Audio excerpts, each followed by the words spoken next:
Hi, and welcome to the first episode of Season 3 of the Making the Media podcast. I'm your host, Craig Wilson. Welcome back if you've heard us before, and if this is your first time listening, then it's great to have you join us for another season of in-depth discussions with the people who are making the media. We are starting off this season actually very close to home here at Avid, with a discussion with our Chief Executive Officer, Jeff Rosica. Jeff has been CEO since February 2018, having joined the company 5 years earlier.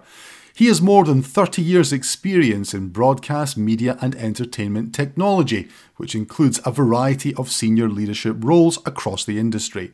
He's also board chairman of the Boston Arts Academy Foundation. With the industry undergoing constant transformation, there's a lot to discuss. So I began by asking Jeff to assess the scale of the challenge facing the broadcast and media industry as the media landscape continues to evolve. This is unprecedented. The amount of change going on between how business is changing and how that informs the operational requirements of companies in broadcast and media. And the technology shifts going on. I mean, I remember my industry, maybe one or two shifts were going on. I remember, we went to file-based and we went to digital first and then file-based and then went to HD. And so it was usually like a couple of technical shifts. Today, it's unprecedented what's going on. I mean, people are, again, changing their business models, how that informs their organization and the transformations they have to go through. And just the massive amount of technology shift, whether it's going to IP or going to 4K UHD workflows or dealing with Dolby Atmos or dealing with, streaming services. I mean, it goes on and on and on with what's going on in the industry. And so I think what customers are coming to us with is pretty consistently. Other thing I would say, Craig, is that as you travel the world, I remember across my career, there were different things going on around the world. People in different parts of the world had different priorities. When you look today, it is pretty, I think you would say the same thing. It's pretty consistent from customers for what they're looking for. They're trying to deal with this massive amount of transformation they have to do as a business, how they're going to leverage technology strategically when there's so many technology shifts going on, and how they're going to really just create more content more efficiently. I mean, almost everybody, as they launch more direct-to-consumer models or streaming models, they are looking for ways to get more efficient, to create really high-quality content in a much faster, more economical way, because they've got to do more. And I think that drives a lot of demand around things like working flexibly and working with people in a very distributed way. And obviously COVID, I'm sure we'll talk about that. It really helped as an industry, I think, kind of understand what was possible in this kind of distributed way of working. So yeah, but it's pretty consistent what I'm hearing. Whether I'm in Japan recently, I was in Japan, some of our colleagues were, but I was in Germany, I've been in Finland, UK, and around the US. And so I've been starting to travel again pretty extensively after COVID. And it's a pretty consistent message we're hearing. And do you think that the other thing that they're having to deal with is changing consumption models, where, there are so many more channels that are potentially available, whether that is traditional linear television or whether it's online or it's video on demand? Is that also driving the kind of change that they're having to cope with? Yeah, I think it's to the point exactly, Craig, is that the direct-to-consumer models, or the ability, to get to your viewers in a more direct way, has really opened up a lot of new ways for people to get content to the consumer. But conversely, it's created a lot of demand. The appetite for high quality content has never been more or as large as it is today as an industry. So what the pressure that puts on, I think, most broadcasters and media companies is they've got to produce more content, as I said before. But how are they going to do that in a more efficient way? They can't spend the same amount of money per minute as they were spending before creating that content. So they've got to do it in a much more efficient way. But the demand is for higher quality, not just higher quality in resolution or audio. It's actually higher quality storytelling and higher quality information gathering. And so it's interesting to see that people have to figure out ways to do things, again, much more efficiently. Yeah, I think there was a sense a few years ago that, YouTube was going to be full of cat videos. And I think it still is full of cat videos, but it is that high quality end of content that I think has surprised people and is driving so much within the industry. And one area that has also come up when I've spoken to some people is just about coping with that demand simply from a talent perspective, about having enough people to create that kind of content. And also I'm wondering what customers are saying to you about the sheer amount and volume of content that they're having to produce. Yeah, I think most are struggling with that volume question. And I think, one of the key points you make is around talent. Is what I do hear consistently is that they're having trouble finding talent, especially wherever they are locally. I mean, they've had an issue with trying to find enough production people and editors and, audio mixers and just, generally people, across the entire spectrum of positions across a production.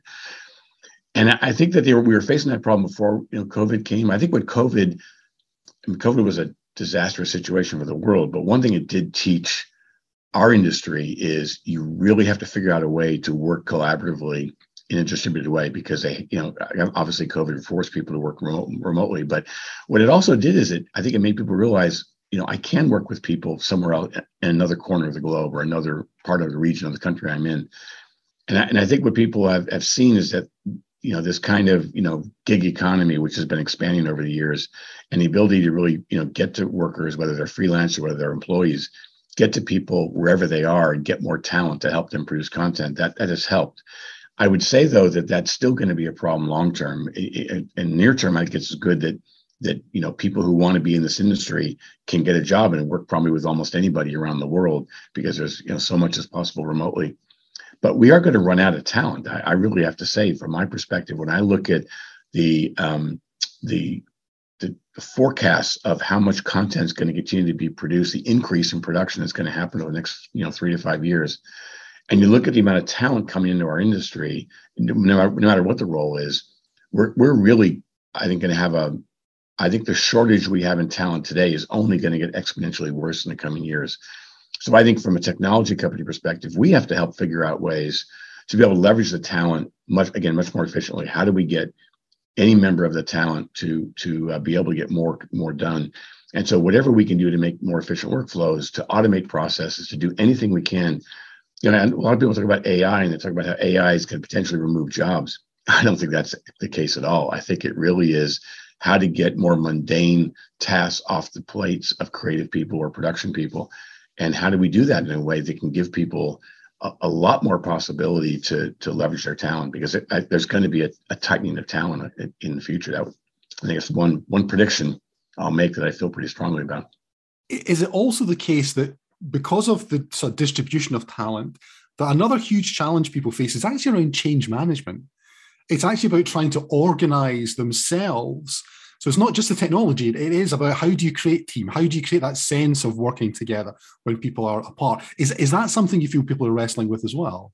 Yeah, I think so. I mean, even Avid as a company is in the middle of a big transformation, really become much more digitally savvy, cloud first, mobile first kind of company. But there's so many changes we're having to face as a company as we get more modern and more digital, and how we, not just the products and services we produce or we offer, but also just how we operate as a company. I think what we have to do is probably a fraction of what most broadcast and media companies have to face. This change, as I talked about before, Craig, this monumental amount of change going on in our industry and what people are dealing with, or our customers are dealing with, requires massive transformation, as I said earlier. And that transformation, to be successful, takes change management, and it takes transformational management. And I think that's a big need for our industry. I mean, as a technology supplier, we do our best to try to help our customers manage that transformation. But I think it's going to require a much broader look at change management and transformational management again as an industry. It's critical. It's critical to success. You can deploy a lot of technology, but as you said, Craig, if you can't look at the organizational aspects and the cultural aspects and the operational aspects of it, technology investments can fail if not deployed properly and deployed in a way that people can transform what they're doing. One other area where the industry is transforming, and I think just generally our lives is transforming, is around the use of subscription. So, for example, now I think most of us at home have got some kind of subscription service for whether it's Netflix or Disney Plus or one of the others that's available to us. So it's part of our normal lives, but it's also something within the industry that's changing in terms of a subscription model as opposed to traditional CapEx and OpEx. Is that a change that you've seen accelerate again through the course of the last couple of years? Yeah, I think absolutely. There's still a lot of debate around subscription models versus, more traditional, old-fashioned kind of perpetual and hardware purchase upfront models. I think the reality is, look, the industry is becoming much more of a subscription economy, as you said, as our lives as consumers. But also, if you look at most IT organizations, a lot of what they deploy and have been deploying for years has been subscription based or pure SaaS based, which is really on demand based. Our industry really is just, I'd say, in the early days of making that transition, and I think it's a good thing for the industry. Obviously, it's good for everybody. It's a win-win for the suppliers of the industry, but it really is important for the customers, the consumers of these technologies. The reason I say that is that if you look forward at the business models people are dealing with, as you said earlier, Craig, people are producing a lot more content. I think the old model where I went and spent $1 million or a couple million, pounds or euros, on an installation or sometimes more to start a new show or a new channel. People can't do that now today. They need to be able to try things, and if they don't work, move on to the next thing. They've got a lot more of a trial kind of mentality, and also there's so much, as we talked about, to create more content. There's so much demand on that, but capital budgets can be strained, and capital budgets often can't handle the kind of requirements that we see in the industry today. What subscription does is a number of things. One is that people forget that it really reduces substantially the upfront cost of deploying technologies into an environment. And so it allows people to, as I said earlier, to start up channels or start up programs or shows and try a show. And if it doesn't work out, they can stop subscription, or they can stop consuming, on-demand SaaS environments. But it really does help that. Secondly, it really variabilizes the cost base so that you can really kind of match the cash flow. I mean, a lot of people debate OpEx versus CapEx, but I think that debate is kind of the wrong debate to be having, to be honest. Those are just ways in which you treat things on a P&L or a balance sheet of a company. In the end, cash is cash. It's all about cash. It's all about the cash that people spend. And if you can, have that cash go out over time, better match to the income that you're getting as a broadcaster media company, that's a benefit. And so that's important. And I think that, and everyone talks about this, which I think nobody would debate, is our industry often has to burst to do special events, Olympics, or the Olympics well, Craig. You've worked a lot of them, but whether it's elections or special sporting events, you name it, the ability to subscribe and add capacity during those times is also a real benefit. That variability aspect. So I really think it's overdue for our industry. I think it's a perfect type of business model and a way to deploy technology. And I think it's, just for us as a company, it's taking off very, very rapidly, not just for individual creative consumers, but also for enterprise customers. And I think the whole industry, put the debates aside, I think the whole industry will move to this over time. And I'll just wrap it up on this point by saying, if you're going to go to the cloud, you have to be subscription based. That's by default what it is. It is either a software subscription you're deploying in your own tenancy in the cloud, or it is a SaaS, which is a basically on-demand subscription. So I think the reality is the industry has to go there, especially if they want to embrace the cloud as I think the industry does. You kind of preempted my next question, Jeff, because that was exactly where we're going to head for, is looking at the cloud. And I think a few years ago, I think people saw the cloud as maybe a panacea. It was going to solve everyone's problems, and we're going to transform everything there. And we've gone through periods where I think people have been a little bit suspicious about it, concerns about security. What does it mean for my workflows? Where do you think we are now in that kind of journey to the cloud? It's being embraced for some workflows, but not all. Where do you think we sit at the moment?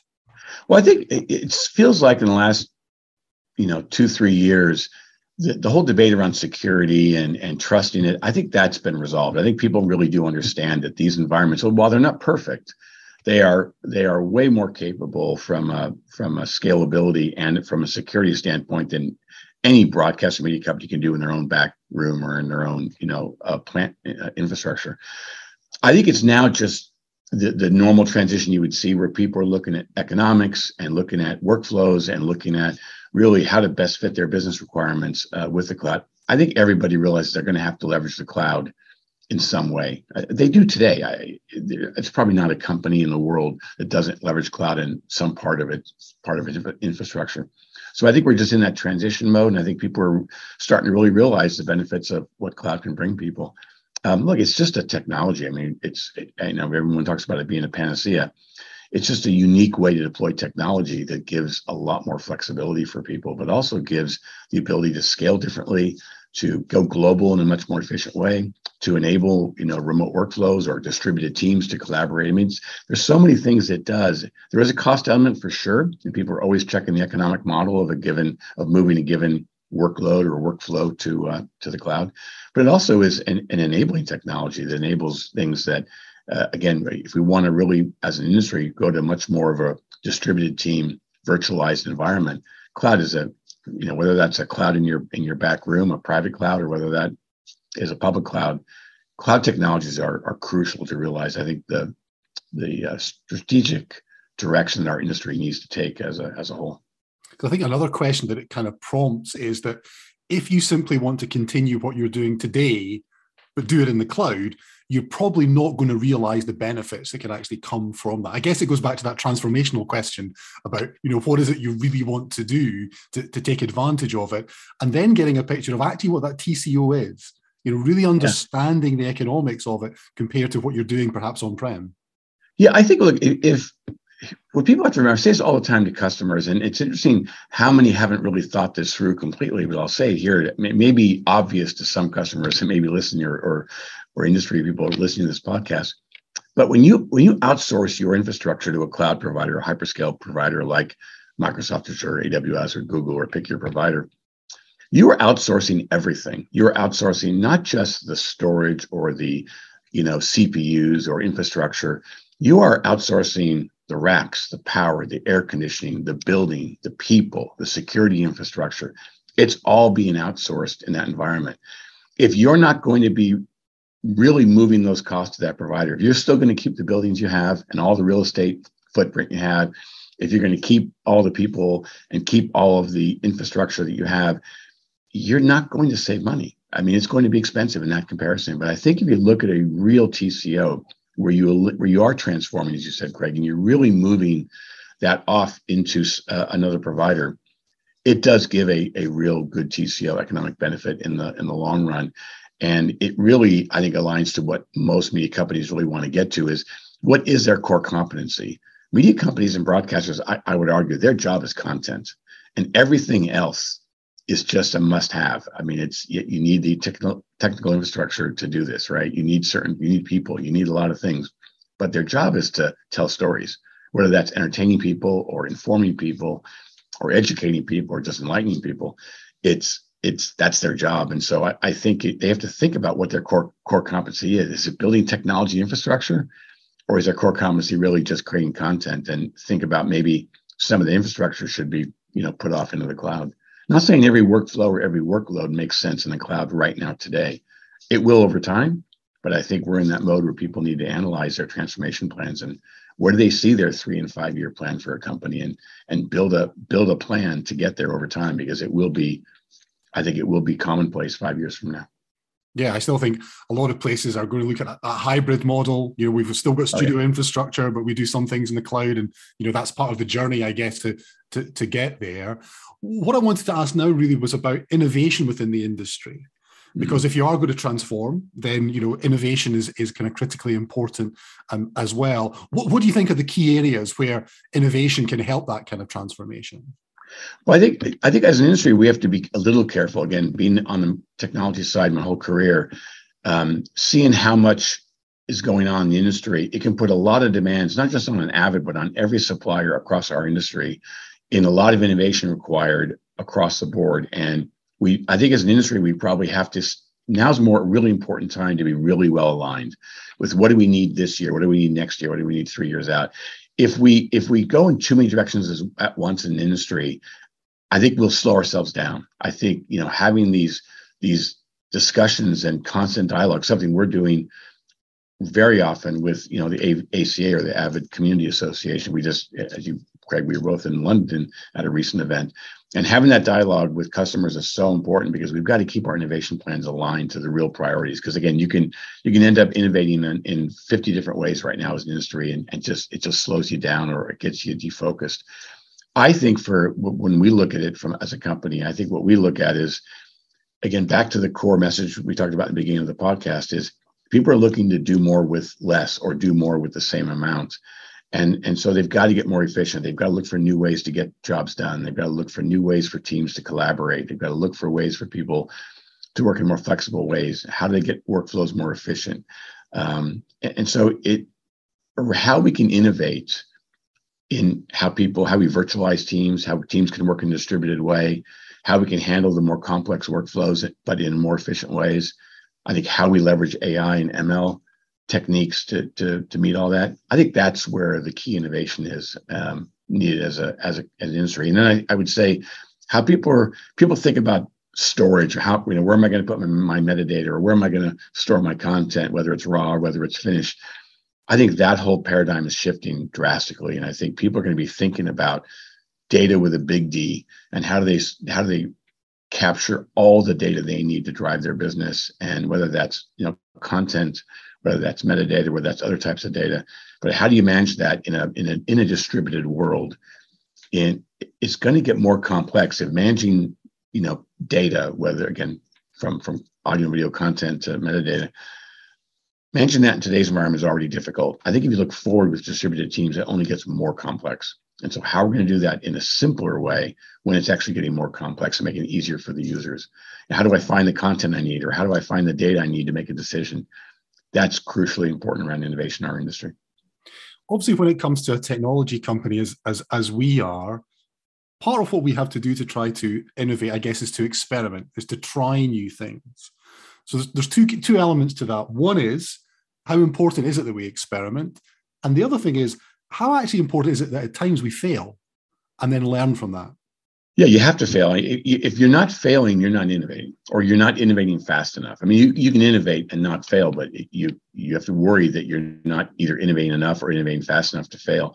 You want to fail, but you want to fail fast, and you want to make a decision quick and move on. And that's important. And so that's a change of culture we're going through as a company. And I think it's important for all companies, including our customer base, whether you're a broadcast or media company or a post house, you name it. You've got to try things and be willing to fail. And I think our industry in the past has not been really mindful of failure. It's almost failure was not an option. It's kind of the concept of our industry. And I think that we all have to realize that we've got to try things and fail, because that's how innovation happens. And so it's pretty important. It's a good question, Greg. It's something I worry about, that we won't fail enough, which means we're not innovating fast enough. One thing to pick up on your previous answer, Jeff, you spoke about big data. And big data is something that other industries have used for a long time. Look at medical, look at financial technologies. They've used them for a long time. So is it also the case that the media industry has to look around and has to learn from other industries, perhaps in ways that they wouldn't necessarily have thought, I can actually benefit from something that's been done elsewhere?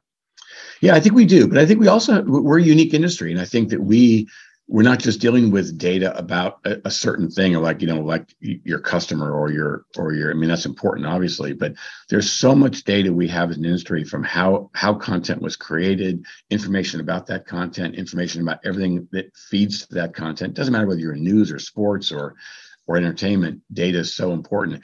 We as an industry have kind of managed things in really compartmentalized, siloed ways, not always very efficiently.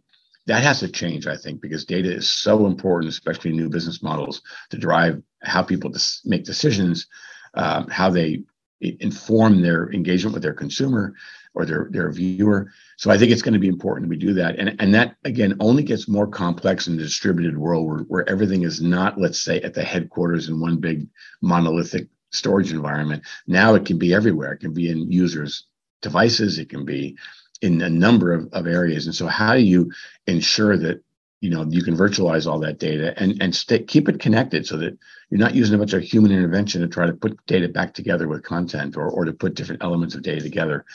I think we are, as an industry, I mean, there's some examples that are pretty impressive, best-in-class examples, but I think we are, as an industry, collectively in the early days of becoming more sophisticated. And yes, we've got to look at other industries that have gotten really good at using data in their business models. Something else that I guess the media industry is still in its early days at is actually looking at environmental considerations. We've done a podcast episode, here in the UK with the Albert organization, which obviously looks at helping companies reduce their carbon footprint and work in those ways. It was something that came up in the Voice of the Customer event that we attended in London, Jeff. Is this something it's not just about being good corporate citizens, but this is something that's kind of fundamental to the future. And I wonder how that plays into how we develop our own solutions and act as a business. Yeah, it's a good question. I think we've got to do more as a company. We, in our journey as a company, and when I took over as CEO, this was one of our priorities, but we didn't make it the early priority because we had other things to focus on as a company. But what we call ESG, or environmental, social, and governance issues, which are important to our customers, to our users, to our partners, and even to our investors. It's very important that we are focused on this. And so we've got a number of areas that we're looking at in this regard. I think we talk about the impact to, let's say, the sustainability. As an industry, I think, again, back to cloud is an area, well, if we can help our industry work in distributed ways so that people don't have to commute to work every day, or don't have to live in an urban environment, or don't have to consume the same, carbon footprint to do their job. If we can use cloud to do that, which, obviously, you look at hyperscale providers, they're on a journey themselves, but they're making huge strides in how they're creating environments that are very, very, or have a very, very significantly improved footprint from a carbon footprint, is one example. So I think that when we leverage these technologies as an industry, we are helping feed that. We are helping or improve that as an industry. So when we look at our development of products, we're looking at that very closely. Where we do have to build hardware, we're being very careful about how we build that hardware and how the hardware is going to impact our environment as a world.